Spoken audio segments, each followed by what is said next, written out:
All right, how's everybody doing today? So today we're going to keep on moving with simplifying radicals. We're not going to move any further on, but I want to review how to do those problems.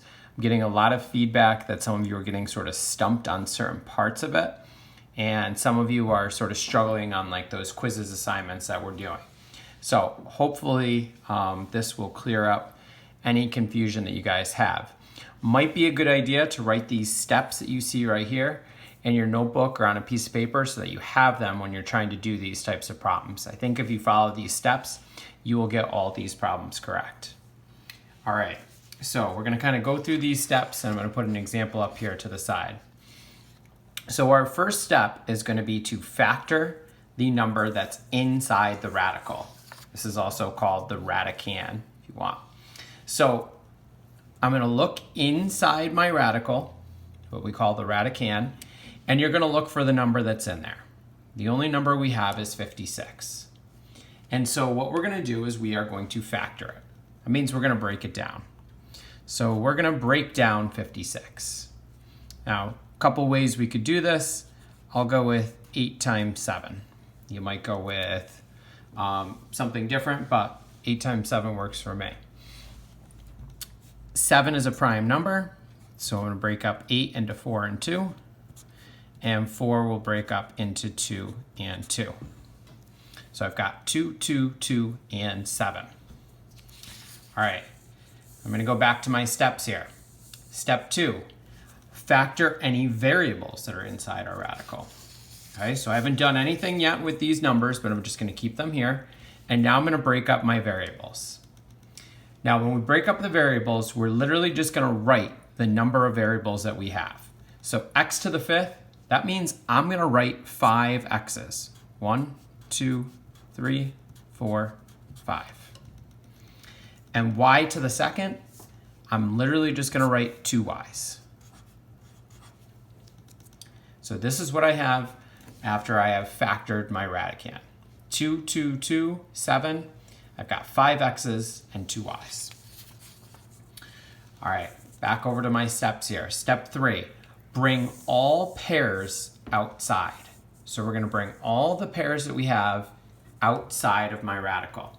Now notice I haven't even mentioned what's outside the radical. That's because we're just going to keep it there. We don't have to worry about it. So I know outside my radical already, I've got a 6x squared.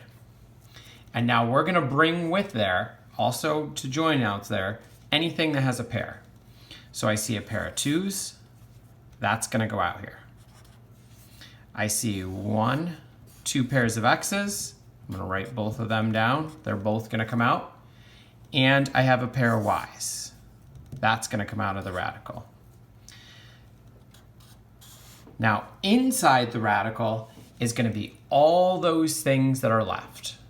So I'm left with a 2, I'm left with a 7, and I'm left with an x.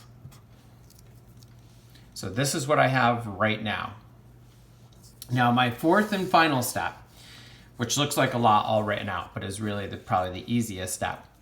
We're going to multiply all the numbers and variables outside the radical, and then multiply all the numbers and variables inside the radical.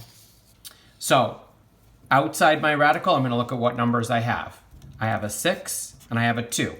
I'm going to multiply those together. 6 times 2 is 12. Now I'm going to see how many x's I have and then how many y's I have. I have 2 x's, another x, and another x. So altogether I have 4 x's. So we write that as x to the 4th. And then I've also got this y. Now inside my radical, I'm going to do the same thing. I have a 2 and a 7. 2 times 7, I know is 14. And I have an x that I'm going to keep right here. So my final answer to this problem is 12x to the 4th y, radical 14x.